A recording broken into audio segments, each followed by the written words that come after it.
So, Alex, you finally came around? When I was shown into Harrison Vance's study, the man, coiled like a panther in the dim light, swiveled his chair and spoke, his voice deep. His smile sent a chill down my spine. I swallowed down the discomfort, keeping my face blank. I've thought it through. I need $50 million. And what are you offering in return? Harrison laced his fingers under his chin, looking entirely too comfortable. 1 week, whatever Mr. Vance wants. Harrison let out a hearty laugh at that. Alex Chen, he said, his tone shifting, becoming almost intimate. Or maybe I can call you Alex. Alex, he continued, turns out you're not that expensive after all. He stood up then, casually pulling me into his arms. I felt my body stiffen slightly against him, and he slowly, patiently, started loosening my tie. His fingers brushing against my exposed neck. The first time I saw Alex Chen was back in college, tall and lean, with smooth, pale skin and features that still held a touch of youthful innocence. He looked almost identical to Julian Wells, the golden boy of the Wells family. Yet somehow, you could tell them apart instantly. Harrison Vance absolutely adored that face, but this young man wasn't Julian. Julian Wells was the cherished son, an angel untainted by the world, a delicate flower nurtured in a greenhouse, someone to be cultivated and protected. Alex Chen was different, taking money he shouldn't have, dreaming dreams beyond his station, an illegitimate son, thinking he could grab a piece of Apex Corp. Ridiculous. Making him face reality early would be a public service, really. But Harrison didn't want to do that just yet. He loved that face too much. Someone like you won't make it into the upper echelons without leveraging what you have. He'd said, I like you. Perhaps we could make a deal. You can have anything you want. All I want is you. He couldn't wait to see this young man break down beneath him, weeping. It would be a beautiful sight, but he couldn't rush it. He had to wait slowly. Harrison waited for 2 weeks, precisely so that Alex Chen would come to him, pretending it was his own choice, offering himself up willingly, under Harrison's mocking gaze. My hands trembled as I undid the buttons of my shirt, like unwrapping a costly, fragile gift. I knew I was walking into an abyss, but there was no turning back now. 2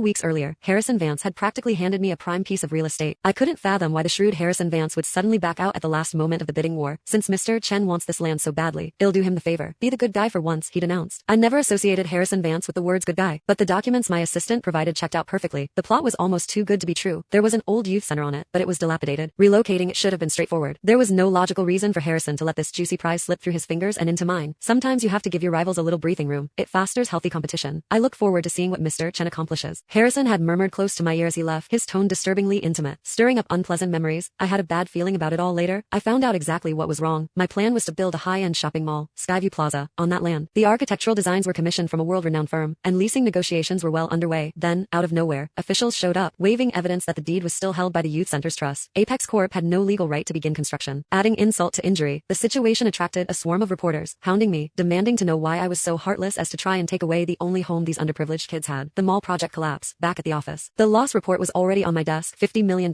Eleanor Croft, the matriarch of the family that controlled Apex, slammed the report onto my face. She told me if I didn't recoup the losses within a month, I could pack my bags and get the hell out of Apex Corp. As the head of the Croft family, Eleanor allowing an illegitimate son like me into the company was already considered an act of extreme generosity. Never mind that she hadn't given me a single share of stock but had thrown me into a VP position. Never mind that she wouldn't even let me take the family name. Never mind that I wasn't allowed to set foot in the main family estate unless specifically invited. If Eleanor Croft's own son wasn't severely autistic, a quiet boy lost in his own world, would she ever have let the son of her husband's mistress spend her money on a top-tier U.S. education, only to bring him back to help manage her company? That day, I tore the giant promotional poster for Skyview Plaza to shreds, then sat amidst the wreckage, burying my face in my hands. Walking on thin ice every day was exhausting. At least now, the ice had finally, completely shattered. Can we not do this in the study? As I stripped off my clothes, I managed to ask, my voice rough with shame. It sounded surprisingly appealing, that raw edge in my voice. Harrison just chuckled softly and pushed me down onto the desk, as waves of unfamiliar pain washed over me. My consciousness blurred through a steady stream of tears I couldn't stop. In that moment, I felt like giving in. Mr. Vance, you were right. This is the only way I can survive in that place. I don't just want the 50 million. I want more. Hearing my mumbled words, Harrison paused. He wasn't surprised. People are greedy, aren't they? After all, even he had to admit, this body was more delicious than aged anticipated. 3. I rarely thought about the past. To me, the past was something to be discarded like worn-out shoes. It served no purpose except to highlight how insignificant I was. Growing up, I was always exceptional, top grades, good at sports, and crucially, I had the looks. Girls were always writing me letters, secretly taking photos of me to sell, blushing as they stood before me confessing crushes. Truthfully, the grades and sports didn't matter much. They were just bonus points. The girls were captivated by my face alone. Talent is only meaningful when it's needed. If that's the case, then good looks are a kind of talent too. But beyond that, I had nothing. I only knew how to spend money, not make it. I had to care for my sick mother. We lived in a cramped, 200 square foot apartment. I wouldn't have survived without part-time jobs and odd gigs. Nobody wanted to be friends with someone like that. No girl, once she found out the reality, wanted to stay with me. I studied relentlessly, desperately trying to improve my life. But just like Harrison Vance said, some things can't be obtained no matter how hard you try. The day after my mother passed away, someone claiming to be from my father's family showed up at my door, telling me it was time to be acknowledged. How naive I was. How could they have found me so precisely the day after my mother died? How could my father, whom I'd never met, suddenly take such an interest in his illegitimate son? I never met my father. Instead, I met Eleanor Croft. She presented me with an agreement and told me to sign it. Go to a top university, get a degree. If my performance was outstanding enough, I could come back and take over managing the company. It was an incredible offer, dropping from the sky, leaving me dizzy. I agreed almost without thinking. Vice president of Apex Corp, a member of the Croft family circle, titles I'd never dreamed of seemed to be desperately throwing themselves at me. I threw myself into my studies, forced myself to network, did countless things I was never good at before.